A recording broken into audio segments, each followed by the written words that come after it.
Good afternoon, colleagues. We're going to start business today with portfolio questions. Our first portfolio is social... Oh, point of order, Mr Mundell.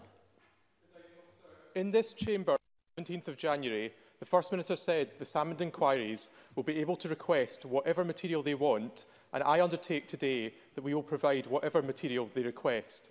Will the presiding officer ask the First Minister to explain why she lied to Parliament? Well, I recognise the point of order. First of all, before I address that, can I just suggest to Ms Mundell that using words like lie is not appropriate in this chamber.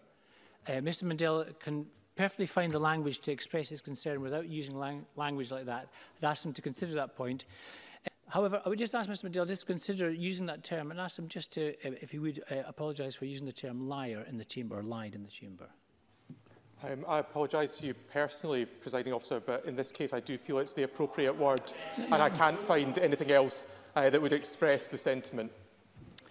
Mr Mundell, that's not an apology. Do you want to rephrase that, please?